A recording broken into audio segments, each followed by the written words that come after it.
অসংখ্য ধন্যবাদ। আমি ডক্টর কাজী মনিরুজ্জামান। এখানে আসলে বিএনপির ভূমিকা কি? মানে বিএনপির আমরা দেখতে পাচ্ছি যে বিএনপিকে উদ্দেশ্য করে বিভিন্ন বক্তব্য রাখছে। জামাত আগামীতে ক্ষমতায় আসবে। আজকে জামাতের আমির যেটা বলেছেন যে উনি বলছেন যে জামাত যে ডাকসুর যে নির্বাচন হয়েছে, জাকসু এগুলো একটা প্রতিফলন পড়বে মাঠে জাতীয় নির্বাচনে। সেটাও বা আপনি মনে করেন কিনা? আর তাছাড়া এখন যে আন্দোলনটা হচ্ছে এবং এই আন্দোলন আরো জোরদার হবে। তো এখানে বিএনপির করণীয় কি? আর আসলে কি উদ্দেশ্য কি বিএনপি ঠেকাও বা বিএনপিকে চাপে রাখা না সরকারকে চাপে রাখা? জি, ধন্যবাদ আপনাকে। প্রথমেই আমি আমাদের জামাত শিবির ভাইদের কাছে আমি প্রথমে অনুরোধ জানাবো যে আমি যে কথাগুলো বলবো এই কথাগুলো আপনাদের জামাতের লোকজন বলে সেটা রেফারেন্স দিয়ে বলবো। আপনারা আমাকে প্লিজ কমেন্টসে বা গালিগালাজ দিয়ে কোনো কথা বলবেন না। এবং আপনারা আগে বিষয়টা জানেন, সত্যকে মানেন। আপনারা তো ইসলামের কথা বলেন, আপনারা তো কোরআনের কথা বলেন। তা আপনারা একটা সত্য কথা বললে কেন এটা সেটা বলবেন? এটা থেকে আপনাদের বিরত থাকার জন্য অনুরোধ করতেছি।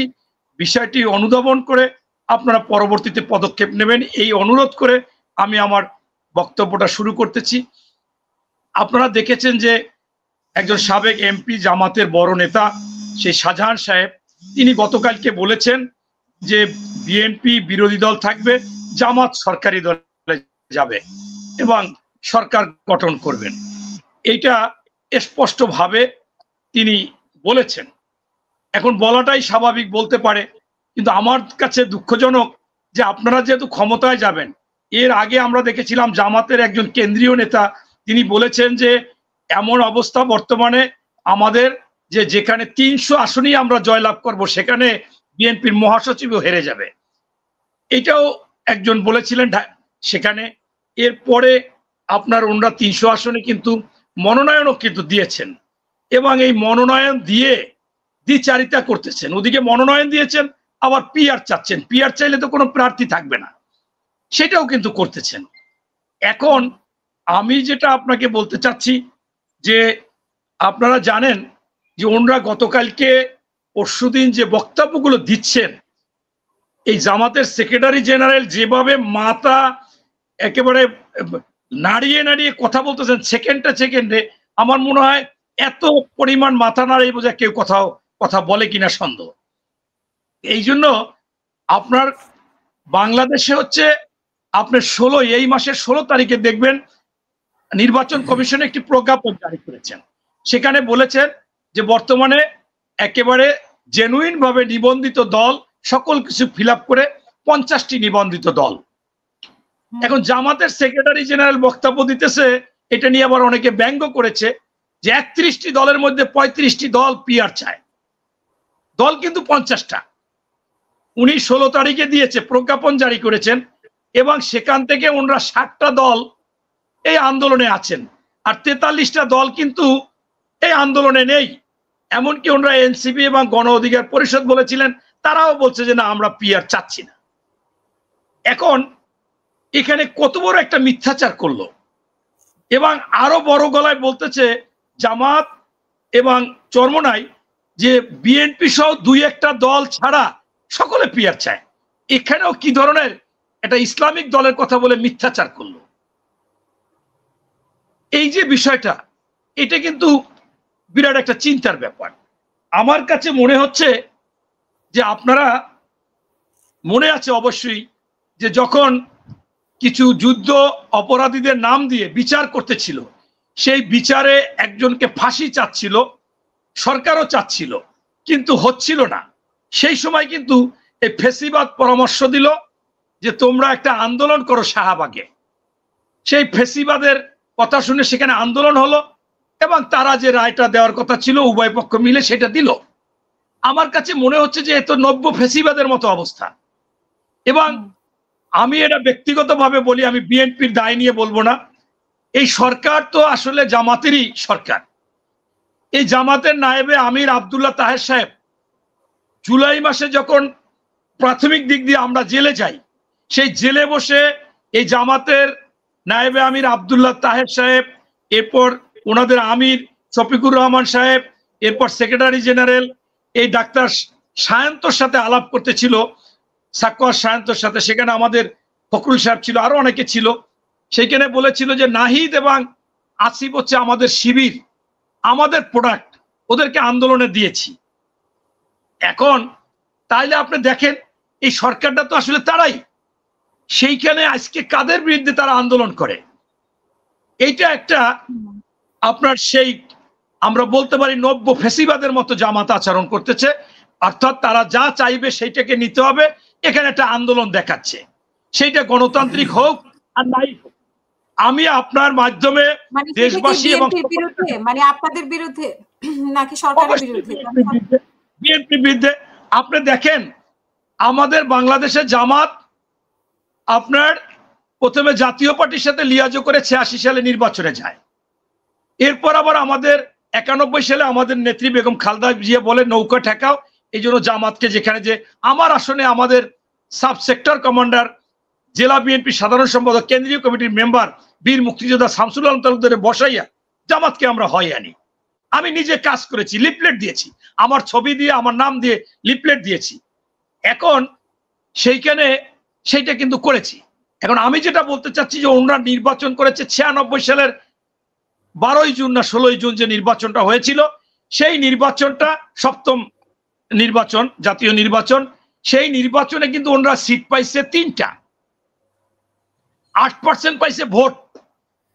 না, এখন তো হিসাব নিকাশ পরিবর্তন হতেই পারে, এখন আগের হিসাব নাও ঠিক থাকতে পারে। তারপরে আলাদা নির্বাচন হয়েছে, 8টা আলাদা নির্বাচন হয়নি। এইখান থেকে আপনার হিসাব করতে হবে, ওনাদের ভোট বাড়লে আমাদেরও বাড়ছে। তো সেইখানে আজকে ওনাদের পরিকল্পিতভাবে দেখতেছে, যেখানে প্রথমে চিন্তা করলো প্রথমেই আমরা ক্যান্ডিডেট দিয়ে দিই, সব জায়গায় দাঁড়িপাল্লা দিয়ে, দাঁড়িপাল্লা নিয়ে ভোট চাচ্ছে, দাঁড়িপাল্লা বলছে যে অমুককে ভোট দেন, একেবারে ছাপাই নিয়ে গেছে। আমার আসনে অধ্যক্ষ আলিমকে দাঁড়িপাল্লায় ভোট দিন কাজ করতেছে, বাসায় বাসায় যাচ্ছে, সব জায়গায় মিছিল মিটিং করতেছে। এখন দেখে যে ভোট যদি এরকম হয়, আমরা হয়তো বা সারা বাংলাদেশে 15-20টা সিট পেতে পারি, তাহলে আমাদের অবস্থানটা তো ভালো হচ্ছে না। তাইলে কি করি? তাইলে যদি আমরা সেই ভোট চাই, তাহলে আমরা যদি এখন আগে ছিল 8%, সেখানে যদি এখন আমাদের কোন রকম ডাবল হয়ে যাইতে পারে, 16% হয়ে যেতে পারে, 20%, তা 20% হয় তো মানে 60টা আসন পাওয়া, 16 হলে 3 16 48টা, তাহলে আমরা শক্তিশালী একটা বিরোধী দল হই। আমার প্রশ্ন হচ্ছে জাতীয় পার্টিকে নিষিদ্ধ করা, আইন করবে সরকার করবে, কিন্তু আপনারা দেখেছেন যে আওয়ামী লীগের সময় 27টা দল নির্বাচন করেছে, তার মধ্যে আজকে যে জামাতের সাথে 60টি দল আছে, তার মধ্যে বাংলাদেশ খেলাফত আন্দোলনও ওই নির্বাচনে গিয়েছিল। তারা কি হবে? তাদের কি হবে? এমনকি এই ইসলামী শাসনতন্ত্র তারা 14 সালে নির্বাচন করেছে, যখন আমরা কেউ যাইনি, 18 সালে করেছে, 24ও করবে। একটা পর্যায়ে আমরা যখন মেয়র টেয়র করলাম না, তারা করলো, পরবর্তীতে এইটা কি মনে করে যেন যায়নি, চিন্তা করলো ওনাদের দাঁত ভেঙে ফেলাইলো মেয়রে, ওই চরমনাই হুজুরের দাঁত ভেঙে ফেলাইলো বরিশালে, যার কারণে চিন্তা করলো যে দরকার নাই, যাবো না, কি জানি না। কিন্তু তারা তো আওয়ামী লীগের একেবারে দালাল ছিল। আপনার আমি দেখেছি তারা সভা সমাবেশ করেছে, কোনো বাধা নাই, হাসতে হাসতে গেছে, তাদের মন্ত্রীদের সাথে বসছে, খাইছে, লইছে। এখন তারা তো একটা মামলা নাই, কোনো মামলায় কেউ আসামি নাই। আপনার একজন সাংবাদিক একজন জেলা আমিরকে জিজ্ঞাসা করেছে যে আপনাদের নামে কোনো মামলা হয়েছে? কয় না, আমাদের নামে কোনো মামলা হয় না, আমি ভিডিওটা আছে, আপনি দেখতে চাইলে দেখাবো। বলছে যে আমরা তো আওয়ামী লীগের লাগে লিয়াজো করেই চলতাম। এখন সেইখানে আপনার এই অবস্থায় তারা পরিকল্পিতভাবে তাদের এখন মনে হয়েছে যে সময় যেটা মনে হবে সেটা তো করা যায় না। আপনারা দেখেছেন যে সংস্কার, আমাদের 31টা সংস্কারের মধ্যে জামাত মিলিতভাবে 27টি সংস্কার আমাদের সাথে করেছে, যে এইটা হইলে বাংলাদেশের পরিপূর্ণ সংস্কার। এইটা হচ্ছে শেখ হাসিনা থাকতে, সেটার সাথে আমরা মিলিয়ে 31টা দিয়েছি, ওনারাও দিয়েছেন, এবং সংস্কার কমিশন হয়েছে, তারা সিদ্ধান্ত নিয়েছে। তারপরও মনে করে যে সংস্কার চলবে 5 বছর 7 বছর।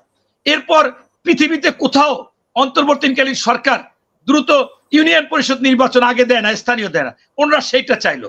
শেখ হাসিনার বিচার আন্তর্জাতিক আদালতে তাজুল সাহেব, এই হামিম তামিম সবাই হচ্ছে জামাতের লোক। এখন তারা বিচার হবে না, সেখানে সব বসাইছে তারা, এখন বলে বিচার হবে না। আপনি দেখেন এই পিআর পদ্ধতিতে আপনার নেপালে 17 বছরে 14 বার সরকার পরিবর্তন হয়েছে, আর মন্ত্রী তো সকাল বিকাল হয়েছে। এখন এটা যে একটা অস্থিরতা, এটা কিন্তু মানে না, মানতে হবে। ফুয়াদ সাহেব উনি এবি পার্টির সেদিন টকশোতে আসলো, আইসা জিজ্ঞাসা করলো উপস্থাপক যে কেন আপনারা পিআর চাচ্ছেন, যে পিআর চাইলে ছোট ছোট দলগুলো আন্দোলনে যাবে না, দেশ স্থিতিশীলতা থাকবে। এবং এই দলেরও কিন্তু লোকজন আছে, যেমন আমার এবি পার্টি, আমি ডাক দিলে 30 লক্ষ লোক পাই। আমি অবাক হয়ে গেছি, আরে উনি তো একটা টকশোতে আসছিল এক অবসরপ্রাপ্ত মেজরের, সে বলছিল যে আপনার যে সারা বাংলাদেশে এবি পার্টিতে যে লোক আছে, ওই ডিজি পার্টি হয় ছেলে মেয়েদের, সেই সমান লোক হবে না। 30 লক্ষ লোক উনি জীবনে দেখছে ব্যারিস্টার ফুয়াদ, সেদিন টকশোতে নিউজ 24 এসে বলতেছে।